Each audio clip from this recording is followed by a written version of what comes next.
సిద్ధెలలో నేను సిద్ధముగా చేసుకో రాజు రానయ్యున్నాడు.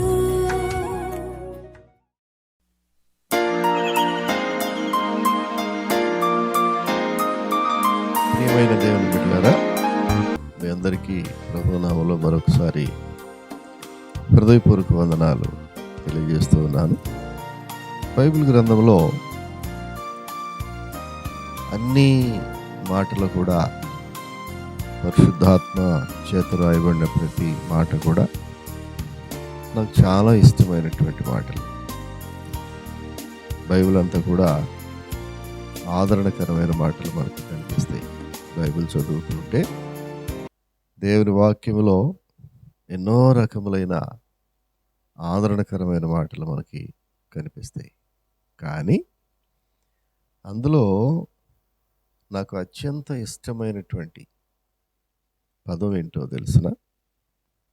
అత్యంత ఇష్టమైనటువంటి మాట, అత్యంత విలువైన మాట బైబిల్లో నేను గమనించింది ప్రియులరా, రెండు మాటలు నా హృదయాన్ని తాకిని బైబిల్లో.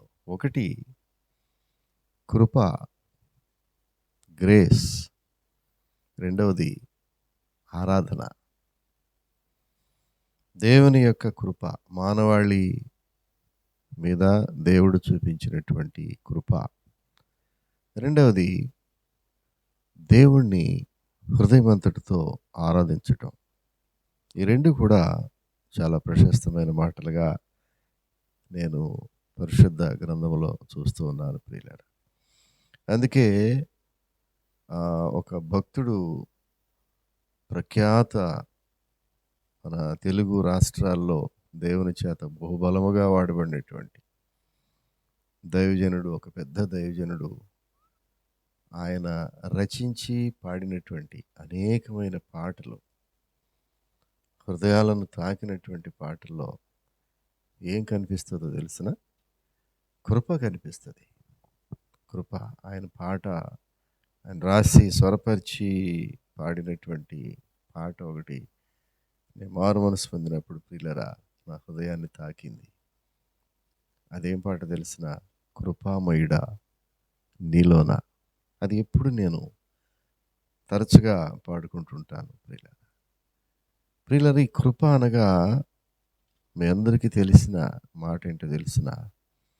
అది దేవుని చేత ఉచితంగా మానవుడు పొందినటువంటి ఒక బహుమానము ప్రియులరా.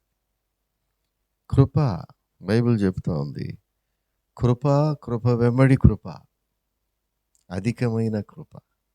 అది ఉచితముగా ఇవ్వబడింది. కృప, దేవుని కృప మానవునికి ఉచితంగా ఇవ్వబడింది ప్రియులరా. అందుకే కీర్తనకారుడు ఓ చక్కని మాట రాస్తూ అంటాడు. 86వ కీర్తన 13వ వచనములోకి మనం వెళ్ళి చూస్తే, 86వ కీర్తన 13వ వచనం చూస్తే, ప్రభువా నా దేవా, నా ఎడల నువ్వు చూపిన కృప అధికమైనది అన్నాడు. దావీదు భక్తుడు తన ఆలోచన విధానం ఎలా ఉందంటే, నా ఎడల నీవు చూపిన కృప అధికమైనది. అంటే బైబిల్లో అనేక మంది దేవుని కృపను పొందారు. అనేక మంది భక్తులు, అబ్రహాం మొదలుకొని చూడండి, అనేకమైనటువంటి భక్తులు. అలాగే నోవహు దినం నుంచి కూడా చూస్తే, నోవహు దేవుని కృపను పొందినవాడు. ఆయన జలప్రళయంలో ప్రపంచమంతా కూడా నీట మునిగిన సమయంలో ప్రియులారా, అబ్రహాము దేవుని యొక్క కృపను పొందాడు. ఎంత ఆ కృపలో ప్రియులారా దేవుని ప్రేమ కనబడుతూ ఉంది. ఇక్కడ దావీదు భక్తుడు అంటాడు, ఆ యొక్క అబ్రహాము ఆ నోవహు విషయంలో చూపిన కృప కంటే, అబ్రహాము విషయంలో చూపిన కృప కంటే, ఇస్సాకుకు చూపిన కృప కంటే, బైబిల్ గ్రంథంలో ఆ భక్తుడైనటువంటి దావీదుకు ముందున్నటువంటి అనేక మంది గొప్ప భక్తులకు చూపిన కృప కంటే, ప్రభువా నా మీద నా ఎడల నీవు చూపిన కృప అది అధికమైనది. ఆ మాట నన్ను ఆకర్షించింది పిల్లారా. దేవుని కృప దావీదు భక్తుని విషయంలో అధికమైనదిగా కనబడతా ఉంది. ఎందుకు తెలిసిన? ఆయన దేవుని యొక్క ప్రేమను, ఆయన కృపను ఒంటరిగా ధ్యానం చేస్తున్న సమయంలో ఆయన ఆలోచించుంటాడు, నా అన్నదమ్ముల కంటే నాకు ఎక్కువ కృపనిచ్చావు ప్రభువా. ఆనాటి నా వయసు ఉన్నటువంటి యవనస్తుల కంటే అధికమైన కృపను నాకు ఇచ్చావు ప్రభువా. ప్రియ సహోదరుడా, సహోదరి, ప్రభు నీ ఎడల చూపిస్తున్న కృప ఎలాంటిది తెలిసిన? నీ బంధువులందరికంటే దేవుడు అత్యధికమైన కృపతో నిన్ను ప్రేమిస్తున్నాడు. నీ అన్నదమ్ములందరికంటే నాకు ఎక్కువ కృప దొరికింది ప్రభువా అని నీవు దేవుని కృపను ధ్యానం చేస్తున్నప్పుడు నీకు గ్రహింపవద్దు ప్రియులారా. ఈ లోకంలో చాలామందితో పోల్చుకుంటే దేవుడు నన్ను అత్యంత కృపతో కాపాడుతున్నాడు. నేను క్లిష్ట పరిస్థితుల్లో ఉన్నప్పుడు దేవుని కృప నన్ను వెంటాడుతుంది. నేను కన్నీటిలో మునిగుతూ ఉన్నప్పుడు దేవుని కృప నన్ను వెంటాడుతుంది. అందరికంటే అత్యధికమైన కృప దేవుడు నా మీద చూపిస్తున్నాడు అనేటటువంటి భావన ఈ దావీదు భక్తుని జీవితంలో మనం చూస్తున్నాం ప్రియులారా. ఆయన మాట్లాడుతూ, ప్రభువా నా దేవా, నా ఎడల నీవు చూపిన కృప అధికమైనది. తమ్ముడా, నీ ఎడల దేవుడు చూపే కృప అత్యధికమైనటువంటి కృప. సహోదరి, చెల్లెమ్మ, నీ మీద దేవుడు చూపే కృప అత్యధికమైనది. నీ అక్క చెల్లెల కంటే దేవుడు నిన్ను ఎంత అత్యధికమైన కృపతో ఆయన నీ ఎడల దయ చూపుతున్నాడో ఒక్కసారి నీవు ధ్యానం చేస్తే దేవుని కృపను. ప్రియులరా, ఒకసారి దావీదు భక్తుడు అంటాడు, ఎందుకు దేవుడు దావీదు భక్తుని అంత అత్యధికమైన కృపతో కాపాడుచు ఉన్నాడు అంటే, ఇక్కడ 139వ కీర్తనలో మన అందరికీ తెలిసినటువంటి కీర్తన భాగంలో అంటాడు, నా తల్లి గర్భమందు నన్ను నిర్మించిన వాడవు నీవే. నా తల్లి గర్భములో అంటే నీవు నన్ను కలుగు చేసినటువంటి విధము చూడగా భయమును ఆశ్చర్యము నాకు పుట్టుచున్నది. అందును బట్టి నేను నీకు కృతజ్ఞతాస్తుతులు చెల్లించుచున్నాను. ప్రియులరా, 16వ వచనం అంటాడు, నేను పిండమునై ఉండగా నీ కన్నులు నన్ను చూచెను. దావీదు భక్తుని యొక్క దేవుడు చూపిన, దావీదు భక్తుని పైన చూపిన కృప ఎందుకు అత్యధికముగా ఉన్నది అని ఆలోచిస్తే, ప్రియులరా, చాలామందిని దేవుడు యవన కాలంలో పిలుస్తాడు దేవుని సేవకు, ఆయన యొక్క పనికి. కొంతమందిని వృద్ధాప్యములో పిలుస్తాడు, కొంతమందిని బాల్యములో పిలుస్తాడు. ప్రియులరా, దావీదు భక్తుడిని ఎప్పుడు పిలిచాడు దేవుడు తెలుసునా? తన తల్లి గర్భములో పిండముగా రూపింపబడే సమయానికే ప్రియులరా దేవుడు దావీదును పిలుస్తూ ఉన్నాడు, ఏర్పాటు చేసుకున్నాడు. హృదయం ఆయన తల్లి గర్భములో పిండముగా ఉన్నప్పుడే దేవుడు దావీదు భక్తుడిని ఏర్పాటు చేసుకుని ఆయన కృపను దావీదు భక్తుల మీద చూపిస్తున్నాడు ప్రియులరా. అందుకే దావీదు భక్తుడు అన్నాడు, ఆయన కృప అత్యధికమై ఉన్నది నా విషయంలో అంటాడు. ప్రియులరా, నీ విషయంలో దేవుడు అత్యధికమైన కృపను చూపిస్తున్నాడు. నిన్ను ఎప్పుడు ఎరిగి ఉన్నాడు తెలుసునా?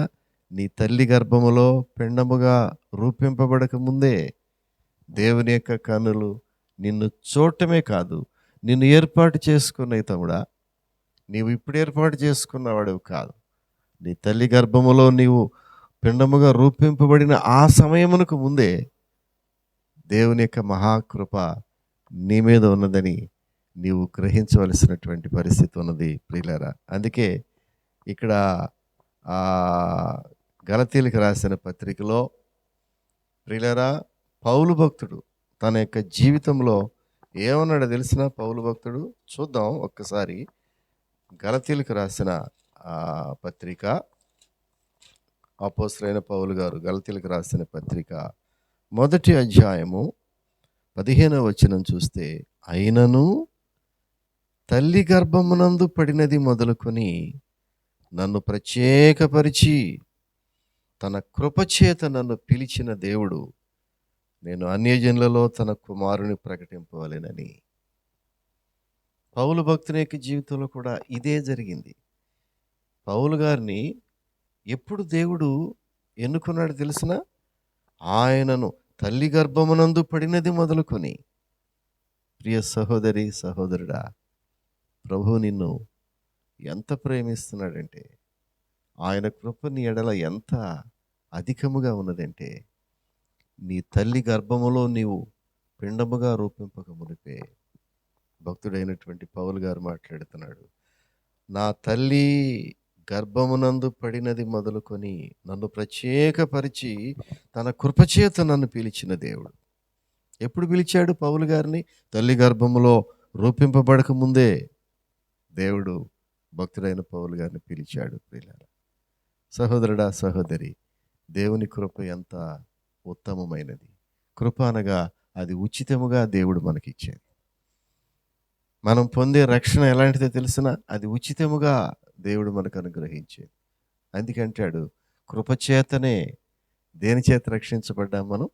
కృపచేతనే మనము రక్షించబడ్డాం తప్ప మన నీతి క్రియలను బట్టి కానీ, మనం చేసినటువంటి మంచి మంచి పనులు బట్టి కానీ, మనం చేసే గొప్ప కార్యములు బట్టి కానీ, ఈ లోకస్తులు చూసే విధంగా ఎన్నో కార్యములు చేయటం వల్ల కానీ మనకు రక్షణ రాలేదు. ప్రియులరా, దేవుడు మనకి ఇచ్చినటువంటి ఆ విలువైన రక్షణ ఎలా ఇచ్చాడు తెలిసిన? కేవలము ఆయన కృపచేత. మనం ఇంకనూ పాపులమై ఉండగా దేవుడు తన ఉచితమైన కృపచేత ఆ గొప్ప రక్షణ మనకి ఇచ్చి పరలోక రాజ్యానికి తిరిగి వెళ్ళిపోయాడు. ప్రియులారా, ఆ కృపను మనం తలంచుకున్నప్పుడు, అందుకే దావీదు భక్తుడు అంటాడు, దేవా నీవు నా ఎడల చూపించిన కృప అధికమైనది. అధికమైన కృపను అనగా కృప వెంబడి కృపనిచ్చే గొప్ప దేవుడు మన దేవుడు. ప్రియులారా, ఆయన కృప తరిగేది కాదు. ఆ కృప వెంబడి కృపను, అధికమైన కృపను దేవుడు ఈ ఉదయకాల సమయంలో నీకు నాకు మనందరికీ మరొకసారి ఇవ్వబోతున్నాడు అనే సత్యాన్ని మనం గ్రహించాలి. ఎందుకు దావీదు భక్తుని జీవితంలో అత్యధికమైన కృప నాకు దొరికింది అని చెప్పగలిగాడు తెలిసిన? దావీదు భక్తుడు ముమ్మారు 7 మార్లు నేను ప్రార్థన చేశాను అంటాడు. ప్రియులారా, చాలామంది రోజుకి ఎన్నిసార్లు భోజనం చేశావు అంటే దాని లెక్క చెప్పగలమేమో కానీ, ఈనాడు చాలామంది ఒక రోజులో ఎన్నిసార్లు నీవు ప్రార్థన చేస్తున్నావు అని కనుక ప్రశ్నిస్తే దాని నంబర్ని మనం చెప్పలేం. ప్రియులారా, కొన్నిసార్లు మనం 1-2 సార్లే దేవుని సన్నిధిలోకి వెళ్ళి ప్రార్థన చేయటం కష్టమైపోతున్నా ఈ దినాల్లో. ఎంతో సమయాన్ని దేవుడు ఇచ్చినప్పుడు ఆ సమయంలో ఒక్క పర్యాయం కూడా రోజులో దేవునికి ప్రార్థన చేయలేనటువంటి మానవాళి ఈ మాట గమనిస్తే, నేను దినమునకు 7 మార్లు దేవుని సన్నిధిలో ప్రార్థన చేయగలుగుతున్నాను. ఉదయమున, మధ్యాహ్నము, సాయంత్రము నా మొర నీ సన్నిధికి చేరుతుంది ప్రభువా అని ప్రార్థన చేస్తున్నాడు. ప్రియులారా, అంత మట్టుకేనా? తెల్లవారుజామున అర్ధరాత్రి వేళ మేలుకొని నీ సన్నిధిలో నేను మొరపెడుతున్నాను. దివారాత్రులు మొరపెట్టినటువంటి అనుభవాన్ని పౌలు భక్తుడిగా దావీదు భక్తుడు ఇక్కడ మాట్లాడుతున్నాడు. ప్రియులారా, అంతేకాదు రాత్రి జాములయందు నేను నా పరుపు పరుండి ప్రార్థించగా, నిన్ను తలంచగా, నా తలంపులు నీ విషయంలో కొనసాగుతుండగా, నీ నీ నీ వాక్యము నేను ధ్యానం చేస్తూ ఉండగా క్రొవ్విన మెదడు దొరికినట్టుగా ఉంది ప్రభువా అని దావీదు భక్తుడు దేవుని కృపను కొనియాడాడు. ప్రియులారా, అందుకే ఆయన జీవితంలో దేవుని యొక్క కృప అధికముగా కనబడింది. అంతమంది విషయంలో కంటే అధికమైన కృప దేవుడు దావీదు భక్తును చూపిస్తున్నాడంటే, ప్రియులారా, ఎల్లప్పుడూ దేవుని సన్నిధిలో ఆయన నలుగుతూ ఉన్నాడు. రాచరికంలో ఉండి కూడా, బిజీ షెడ్యూల్లో ఉండి కూడా దావీదు భక్తుడు ప్రతినిత్యము దేవుణ్ణి కొనియాడాడు, ఆయన స్తుతించాడంటే దేవుని కృప ఆయన జీవితంలో ఎంత అత్యధికముగా ఉన్నదో చూడండి. ప్రియులారా, అదేవిధంగా పౌలు గారి జీవితంలో కూడా ఆయన తల్లి గర్భములో ప్రత్యేకపరిచిన ఆ దినము నుండి కూడా ప్రియులారా దేవుని యొక్క కృప ఆయన వెంటాడుతూనే ఉంది. అందుకే బైబిల్లోకి వెళ్ళి చూసినట్లయితే 2వ కొరింథీయులకు రాసినటువంటి పత్రికలో కూడా 12వ అధ్యాయము 9వ వచనంలో గనక మనం ఒకసారి చూడగలిగితే అక్కడ పౌలు భక్తుని జీవితంలో ఒక మాట ఏమన్నాడో తెలిసిన, నన్ను నలుగగొట్టుటకు సాతాను యొక్క దూతగా ఉంచబడిను. ఒక పర్యాయము పౌలు భక్తుడు సాతాను చేత నలుగొట్టబడుతూ ఉన్నాడు. ఈ దినాల్లో అపవాది చేత అనేక మంది నలగొట్టబడుతూ ఉన్నారు. వారి జీవితాలను, శ్రేష్టమైనటువంటి జీవితాలను పాడు చేయడానికి సాతానుడు పన్నాగం పన్ని ప్రియులరా ప్రత్యేకపరిచి యవనస్తుల జీవితాలని నలగొడతా ఉన్నాడు. వారి జీవితాలను దుఃఖమయం చేస్తూ ఉండగా ప్రియులరా, నలగొట్టబడుతూ ఉండగా పౌలు గారి జీవితంలో ఆయనకు ఒకరోజు దేవుని యొక్క కృప దొరికింది. ఆ కృప దొరికి ఆయన ప్రార్థన చేస్తూ ఉన్నాడు. ప్రియులరా ఏమన్నాడో తెలిసిన, నన్ను నలగొట్టుటకు సాతాను యొక్క దూతగా ఉంచబడితే, ఒక ముళ్ళును దేవుడు నాకు పెడితే అది నా యొద్ద నుంచి తొలగిపోవాలని మారు ప్రభువును వేడుకున్నప్పుడు ప్రభు ఏమన్నాడు తెలిసిన, అందుకు ప్రభు అంటాడు, నా కృప నీకు చాలును. Praise the lord. పౌలా, నా కృప నీకు చాలును, నా కృప నీకు చాలును. బలహీనత యందు నా శక్తి పరిపూర్ణమగుచున్నది. నువ్వెప్పుడు బలహీనంగా ఉన్నావో, నువ్వెప్పుడు సాతాను చేత నలగొట్టబడుతున్నావో, నువ్వెప్పుడు కన్నీరు మున్నీరయ్యే పరిస్థితులు ఎదురవుతున్నాయో, ప్రభు నీతో మాట్లాడుతున్నాడు, నా కుమారుడా, నా కృప నీకు చాలు. నీ బలహీనతల్లో నా శక్తి పరిపూర్ణమవుతుంది తమ్ముడా, చెల్లెమా. నా కృప నీ కన్నీటి జీవితంలో పరిపూర్ణమవుతుంది. నా కృప నీ బలహీనతల్లో నా శక్తిని రిలీజ్ చేస్తున్నాను. నా శక్తి, నా కృప నీ జీవితానికి చాలు. ఎంత ధైర్యం తెచ్చుకున్నాడు. అప్పుడు అన్నాడు పౌలు భక్తుడు, అంటాడు 10వ వచనంలో, నేను ఎప్పుడు బలహీననో అప్పుడే బలవంతుడేను. నువ్వెప్పుడు బలహీనంగా కనబడుతున్నావో, నువ్వెప్పుడైతే నా జీవితం అంతా బలహీనం అయిపోయింది అనుకుంటున్నావో, నువ్వెప్పుడైతే ఇంకా నాకు ఏ విధమైనటువంటి ఆదరణ లేదు ఈ లోకంలో అనుకుంటున్నావో, ఈ లోకంలో నన్ను పలకరించేవాళ్ళు కానీ, నన్ను ధైర్యపరిచేవాళ్ళు కానీ, నా కన్నీరు తుడిచేవాళ్ళు కానీ ఎవరూ లేరు అని ఎప్పుడైతే చింతపడుతున్నావో, అప్పుడే ప్రభు అంటున్నాడు, నా కృప నీకు చాలు. వెంటనే ఎంత బలం తెచ్చుకున్నాడంటే, ప్రభువా, ఇక నుండి నేను ఎప్పుడు బలహీననో అప్పుడు బలవంతుడిగా ఉండగలను, ఎందుకంటే నీ కృప నన్ను ఆవరించుచున్నది. దేవుడి కృప ఎంత గొప్పది సహోదరుడా. ఆయన ఉచితముగా ఇచ్చేటటువంటి ఆ కృప. పౌలు గారు అంటాడు, ఎలాంటి కృప నాకు దొరికింది. ఇక నేను ఎప్పుడూ బలహీనుడు కాను. ఒకవేళ బలహీనతలో ఉన్నా కూడా దేవుని కృప నన్ను మాటి మాటికి బలపరుస్తూ ఉన్నది. ఒకవేళ నువ్వు ఇంకా బలహీనమైన స్థితిలో ఉన్నావా, ఈ ఉదయకాల సమయంలో సాతాను చేత నలగొట్టబడుచున్నావా, ఈ లోక పరిస్థితులు బట్టి నలిగిపోతున్నావా, ఈ ఐహిక విచారములు, ధనమోసములు, శరీర బలహీనతలు, సమాజం చూపిస్తున్నటువంటి వివక్షలతో నీవు సతమతం అయిపోయి, అయ్యో నేను బలహీనంగా ఉన్నాను, అయ్యో నా పరిస్థితి బలహీనమైపోతుంది అని ఎప్పుడైనా దిగులు పడుతూ ఉంటే ప్రభు అంటున్నాడు, అమ్మా, నా కృప నీకు చాలును. నీ బలహీనతల్లో నా శక్తి రిలీజ్ అవుతుంది, నా శక్తి పరిపూర్ణమవుతుంది నీ జీవితంలో. గుర్తుపెట్టుకో, నువ్వెన్నడూ బలహీనరాలు కాదు తమ్ముడా, నువ్వెన్నడూ బలహీనుడు కాదు. ఎందుకంటే నా కృప నీకు చాలు.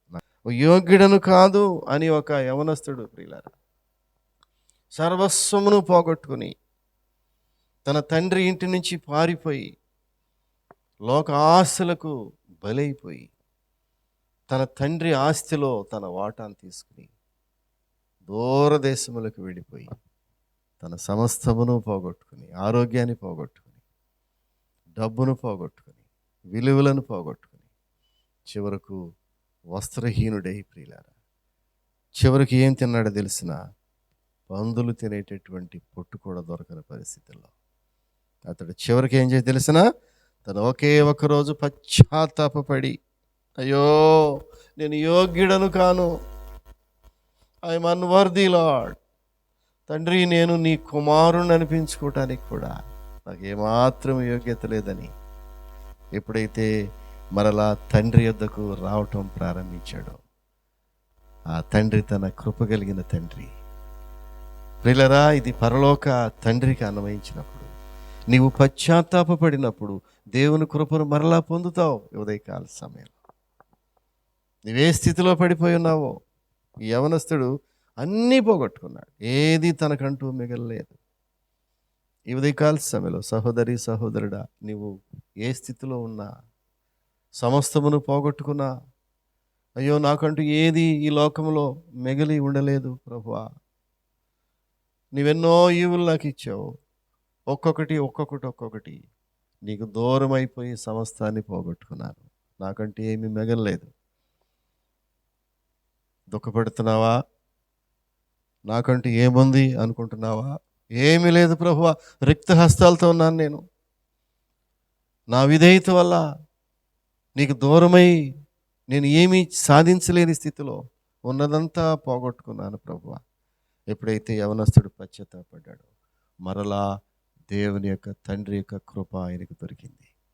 తండ్రి కృప ఎప్పుడైతే దొరికిందో, సమస్తమును పోగొట్టుకున్న సమస్తమును మరలా తిరిగి పొందుకుని, ప్రియులారా, ప్రశస్త వస్త్రాలు, చేతికి ఉంగరము, కాళ్లకు జోడు, నూతన వస్త్రములు ఎన్నిచ్చాడు దేవుడు. మరలా పోగొట్టుకున్నవన్నీ దేవుడిచ్చాడు. సహోదరుడా, చాలామంది దినాల్లో ఒకవేళ నీవు దుఃఖపడుతున్నామేమో, అన్నీ పోగొట్టుకున్నానయ్యా, నా జీవితంలో ఏది ఉందో అన్నీ నేను పోగొట్టుకుని ఒంటరి వాడిని అయిపోయాను, రిక్తహస్తాలతో ఉన్నాను అనుకుంటున్నావా? దేవుడు తన ఉచితమైన కృపను మరలా నీ మీద కుమ్మరించబోతున్నాడు. మరలా తన కృపచేత నిన్ను తిరిగి పైకి లేవనెత్తబోతున్నాడు. మీ అందరినీ ఇక్కడ వాక్యం వింటున్నటువంటి ఎవరైతే ఈ వాక్యాన్ని శ్రద్ధగా ఆలకిస్తూ ఉన్నారో, వారందరి విషయంలో దేవుడు తన ప్రత్యేకమైన ఉచితమైన కృపను వారి మీద మరలా కుమ్మరించునుగాక. ప్రియులరా, దుఃఖములో ఉన్నటువంటి యోబు చరిత్ర మనందరికీ తెలుసు. ప్రియులరా, సమస్తమును పోగొట్టుకున్నాడు. తన నీతిమంతుడైనటువంటి యోబు, ఎలాంటి నీతిమంతుడో తెలిసిన యోబు ప్రియులరా, ఎక్కడ కూడా నోటి మాట చేత, కను చూపు చేత కూడా పాపము చేయనటువంటి యోబు జీవితంలో సాతాను ఒకరోజు అతని జీవితాన్ని పౌలు వలె నలగొట్టేశాడు. ప్రియులరా, జాగ్రత్త. సాతాను కుటుంబాలను నలగొట్టడానికి, యవనస్తులకి జీవితమును సాతానుడు నలగొట్టి కృంగదీయటానికి ఎన్ని ప్రయత్నాలు చేస్తూ ఉన్నాడో, ఆ సమయంలో యోబుకు దొరికింది ఏంటో తెలిసిన? దేవుని కృప దొరికింది. దేవుని కృప ఎన్నడూ కూడా యోబుని విడిచిపోలేదు. దేవుని యొక్క ప్రేమ ఎన్నడూ యోబుని విడిచిపెట్టిపోలేదు. యోబుకి, ఆ యోబు యొక్క జీవితాన్ని చూస్తే 42వ చివరి అధ్యాయంలో యోబు యొక్క పరిస్థితి చూస్తే ప్రియులరా, యోబు గ్రంథము ఆ చివరి అధ్యాయంలోకి వెళితే యోబు ప్రియులరా, యోబును మొదట ఆశీర్వదించినంతకంటే మరి అధికమైన కృప, దావీదు భక్తులకు చూపిన కృప ఎలాంటిదో తెలుసిన? అధికమైన కృప. ఈ రోజున దేని విషయమై నువ్వు బాధపడుతున్నావో, ప్రియ సహోదరుడి సహోదరుడా, దేవుని కృప నిన్ను ఇంకనూ వెంటాడుతుంది. దేవుని కృపకు పాత్రుడు కావాలి నీవు. యోబు దేవుని కృపకు పాత్రుడై ఏం చేశాడు తెలిసిన? యెహోవా యోబును మొదట ఆశీర్వదించినంతకంటే మరి అధికముగా ఆశీర్వదించను. నీ జీవితంలో తమ్ముడా, మొదట దేవుడు ఆశీర్వదించబడినదంటకంటే అత్యధికముగా దేవుడు మరలా నిన్ను ఆశీర్వదించబోతున్నాడు. నీ వ్యాపారమును మొదట ఎలా ఉన్నదో దానికంటే అత్యధికమైనటువంటి ఆశీర్వాదముతో నీ వ్యాపారమును మరొకసారి దీవించబోతున్నాడు దేవుడు. నీ ఉద్యోగమును మొదటి కంటే మరి అత్యధికముగా దేవుడు తన కృపచేత దీవించబోతున్నాడు. నీ జీవితంలో ఎదురైనటువంటి కష్ట నష్టాలు ఎన్నున్నవో వాటన్నిటినీ అధిగమించి అత్యధికమైనటువంటి కృప దేవుడు మరలా నీకు ఈ సంవత్సరం ఇవ్వబోతున్నాడు. నీవు దాన్ని గ్రహించినట్లయితే దేవుని కృపకు దూరంగా ఉండలేవు. ప్రియులారా, ఇక ఏలియా భక్తుని విషయంలో చూస్తే ఇక చనిపోవటానికి సిద్ధమైపోయాడు. అగ్ని ప్రవక్త ప్రార్థన చేసినప్పుడు ఆకాశం నుంచి అగ్ని కురిపించాడు. ఆయన ప్రార్థన చేసినప్పుడు ఆకాశం నుంచి వర్షమును కురిపించినటువంటి ఈ ప్రవక్త ఒక రోజున మరణాపేక్ష చేత బదరీ వృక్షం కింద కూర్చుని, ప్రభువా నేను చనిపోతాను, ఇక నేను నన్ను బ్రతికించొద్దు అన్నప్పుడు ప్రభు ఏం చేశాడు తెలిసిన, ఆయనకు ఆహారమును నీళ్లను ఇచ్చి మరలా బలపరిచి ఆయనకి తగిన రెస్ట్ ఇచ్చి, ప్రియులరా, మళ్ళా 40 రోజుల ప్రయాణం నీ ముందని బలపరిచినటువంటి దేవుడు. నువ్వే స్థితిలో ఉన్నావు? మరణాపేక్షలో ఉన్నావా? చనిపోవటం కంటే మార్గం లేదు ప్రభువా, ఈ కష్టములు భరించే శక్తి నాకు లేదు ప్రభువా, మరణమే నాకు శరణ్యం అనుకుంటున్నావా? ఈ యొక్క ఏలియాకి నాకు మరణం కావాలి ప్రభు అని అడిగినప్పుడు, కాదు, నేను బలపరుస్తాను. అత్యధికమైన కృప దేవుడి ఉదయకాల సమయంలో సహోదరుడా, అత్యధికమైన కృపని ఎడల చూపబోతున్నాడు. ఆ కృపకు నిన్ను పాత్రుడిగా చేయబోతున్నాడు. ప్రార్థన చేస్తావా దేవుని సందులో ఒక్కసారి? ప్రభువా, ఈ కృప నాకు కావాలయ్యా, నీ కృప లేనిదే నేను బ్రతకలేను అనే పాట మనం వింటున్నాం. భక్తుడు రాసి పాడాడు. పిల్లలు, నీ కృప ఆకాశము కంటే ఉన్నతమైంది. ఎలాంటి ఉన్నతమైన కృప పొందాడు దావీదు భక్తుడు తెలిసిన? ఆకాశము కంటే ఎక్కువ ఎత్తైనటువంటి నీ కృప నాకు కావాలి ప్రభువా, నీ కృప బాహుళ్యమే అనేటటువంటి చక్కని పాట మనం వింటున్నాం. ఈ రోజున దేవుడు నిన్ను, నీ కుటుంబాన్ని, నీ బిడ్డలను, నీకున్న సమస్తాన్ని తిరిగి మరలా అత్యధికమైన కృపచేత నీ జీవితాన్ని మరలా ఆశీర్వదించునుగాక. చిన్న ప్రార్థన చేసుకుందాం.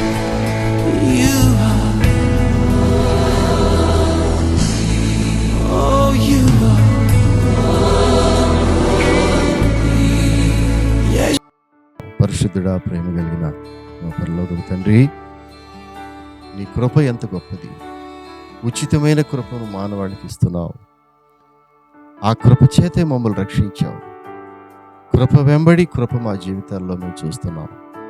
తల్లి గర్భములో పిండముగా రూపించక మునిపే నీ కృప మా మీద చూపించి మమ్మల్ని ప్రభువా ప్రత్యేకపరుచుకున్నావు. అందునిమిత్తమై వందనాలు. నీ కృప ఆకాశము కంటే ఉన్నతమైంది అన్నావు. ఏదైతే ఈ బిడ్డలు పోగొట్టుకుని నిరాశ నిస్పృహలో ఉన్నారో ప్రభువా, ఏదైతే వదిలిపెట్టి నీ సన్నిధికి వచ్చి మరలా వెనక్కి వెళ్ళిపోదామని నిరాశపడుతున్నారో అటువంటి వారికి మరలా నీ కృపను దయచేయండి. నీ ఉచితమైన కృపను బిడ్డలకు నింపి, నీ కృప బాహుళ్యంతో బిడ్డలను బాగు చేసి ప్రభువా, పోగొట్టుకున్నటువంటి ఐశ్వర్యమును, పోగొట్టుకున్న వ్యాపారమును, పోగొట్టుకున్న ఆ జీవిత విలువలను, పోగొట్టుకున్నటువంటి కుటుంబ వ్యవస్థను తిరిగి మరలా బిడ్డలకి నీ కృప ద్వారా దయచేయమని, నీ కృప బిడ్డలందరి మీద కుమ్మరించమని, ఈ వాక్యం విన్న ప్రతి బిడ్డను మీ కృపతో భద్రపరచమని యేసు నామమున అడుగుచున్నాము తండ్రి. ఆమేన్.